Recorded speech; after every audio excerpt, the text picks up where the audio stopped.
नमस्कार दोस्तों, स्वागत है आपका फिर से सरल निवेश विद कौशिक के वीडियो के अगले चरण में। हमने पिछले वीडियो में व्याख्या की थी सिस्टमैटिक विड्रॉल प्लान के बारे में, SWP।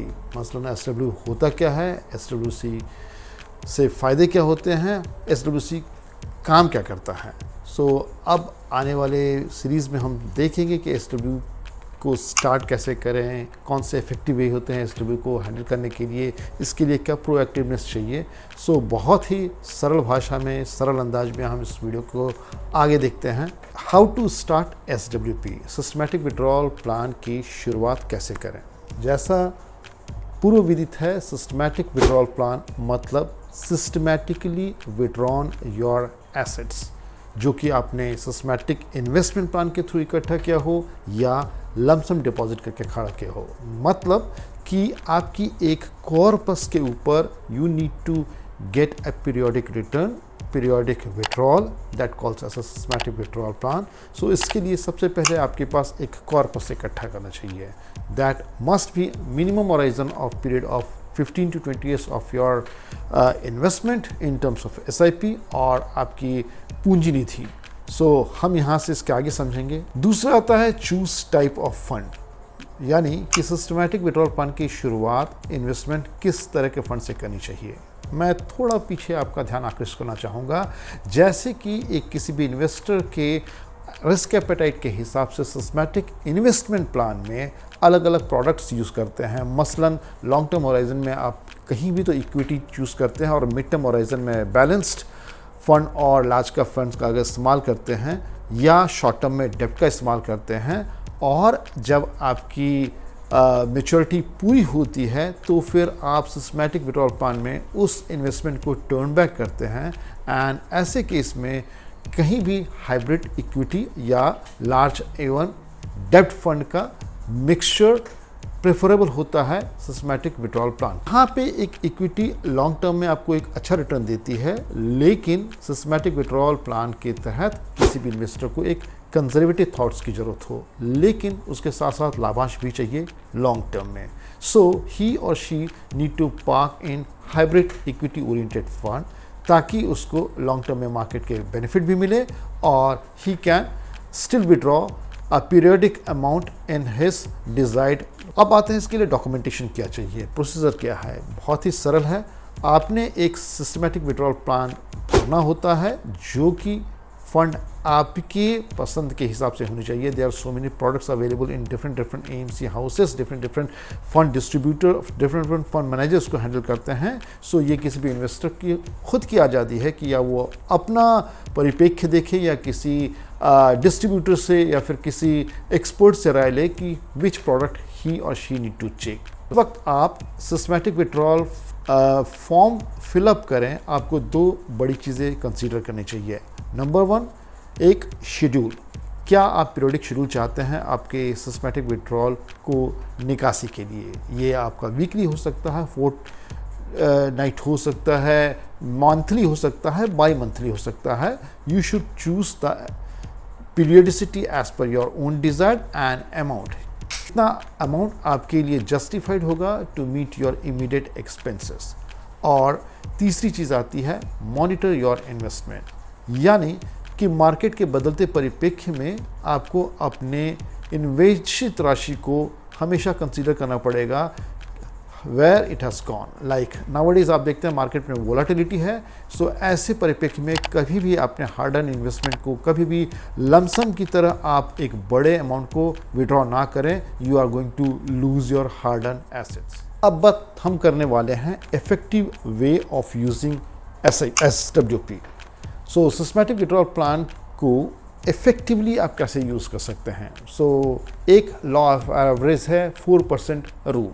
दैट मीन्स आपकी जो निवेशित राशि है, जो आपका कॉर्पस है, उसके टोटल सम का 4% से ज़्यादा निकालने की सलाह नहीं देती है। अगर आप इससे ज़्यादा निकालते हैं तो कुछ ही पीरियड में, मसलन 15 से लेके 20 साल के भीतर आपका अमाउंट एक होराइजन के भीतर डाइल्यूट हो जाता है, ख़त्म हो जाता है।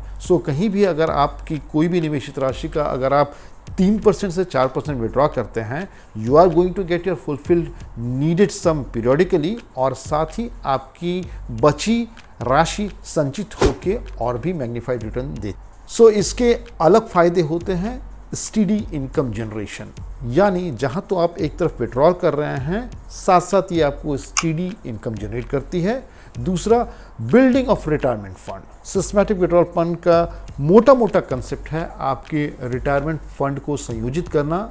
आपको एक तयशुदा वक्त पे तयशुदा राशि आपके बैंक अकाउंट में डालना और साथ साथ आपकी जो बची पूंजी है उसका पीरियोडिक इंक्रीमेंट करना एज पर द मार्केट नैव। और सबसे बड़ा फ़ायदा इसका है कैपिटल प्रिजर्वेशन, यानी जो लमसम या जो कुछ भी वांछित व्यय आपने मार्केट में डाला हुआ था विड्रॉल प्लान के तहत, even though you are withdrawing, your minimum core plus is going to be maintained effectively for long horizon of investment period. अब बात करेंगे factors to be considered before और during investment of systematic withdrawal plan. क्या क्या चीज़ें आपको ख्याल करनी चाहिए जो कि काफ़ी ज़रूरी होती है। क्यों? क्योंकि आपकी संचित राशि है। You need to be very careful with your financial instrument. पहला, फिनेंशियल गोल, मतलब पर्पस आपका क्या डिफाइंड है। याद करें, केवल और केवल रिटायरमेंट कॉर्पस ही एक चीज़ नहीं होती है जो कि आपके सिस्टमैटिक विड्रॉल प्लान को अफेक्ट करती है। सिस्टमैटिक विड्रॉल प्लान में कभी भी आपके भविष्य निधि के तहत आकस्मिक ज़रूरतों के लिए भी आप एक उससे corpus time to time claim कर सकते हैं, जो कि आपके परिवार के हितों के लिए, आपके हितों के लिए या किसी इमरजेंसी कॉर्पस के लिए होती है। So you need to fix your financial goal that should be align with the systematic withdrawal plan. दूसरी महत्वपूर्ण बात, मार्केट कंडीशंस, यानी आपको मान के चलना है कि कभी भी भौगोलिक वातावरण, पॉलिटिकल दांवपेच के तहत मार्केट काफ़ी सेंसिटिव होती है और इसकी वजह से आपकी इन्वेस्टेड राशि मार्केट में म्यूचुअल फंड के नैव के हिसाब से ही कम या ज़्यादा होती है, जो कि आपके टोटल सेविंग को भी कहीं ना कहीं अफेक्ट करती है। So anyway, when there is the surrounding markets are not favourable, वैसे डिक्लाइन कंडीशंस में never ever thought to take a big amount of lump sum withdrawal. कहीं तक भी सिस्टमैटिकली आप अपने फंड को विड्रॉ कर सकते हैं, absolutely no harm that, but do not think to invest a chunk of the amount from your folio in the decline level of market. तीसरी महत्वपूर्ण बात, किसी भी म्यूचुअल फंड के एग्जिट पे लगने वाली लोड्स पे। म्यूचुअल फंड में कभी भी एग्जिट लोड लगता है। जिस किसी भी म्यूचुअल फंड की सीरीज़ में अगर एग्जिट लोड कम से कम हो, आप उसका चुनाव करें।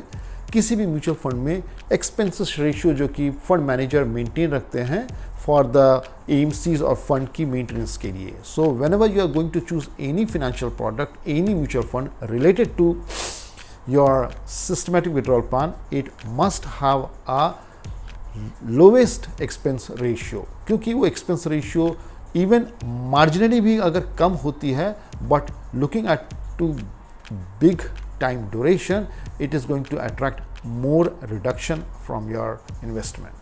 और आखिरी ज़रूरी बात, टैक्स implications। आपको पता ही होगा कि म्यूचुअल फंड में इन्वेस्टमेंट भी टैक्सेशन को अट्रैक्ट करती है। कभी भी शॉर्ट टर्म कैपिटल गेन किसी भी फंड में 20 to 25% तक केस में अट्रैक्ट करते हैं। सो इसकी एडवांटेज होती है, anyway you are going to park your sum for long term.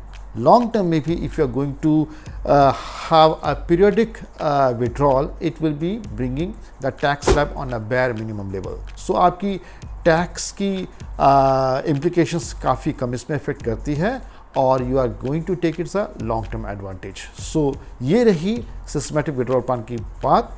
इससे रिलेटेड किसी पहलू में अगर आपको कोई भी सवाल हो, बेहिचक हमें लिखें। हमारे वीडियो को अपने इच्छानुसार लाइक करें, शेयर करें, सब्सक्राइब करें और हमें ऐसे ही नई सीरीज़ लाने के लिए हौसले बढ़ाते रहें। बहुत बहुत धन्यवाद। मैं फिर से आप सबों को बताना चाहूँगा कि मैं किसी भी किस्म का सेबी रजिस्टर्ड गाइडेंस नहीं हूँ।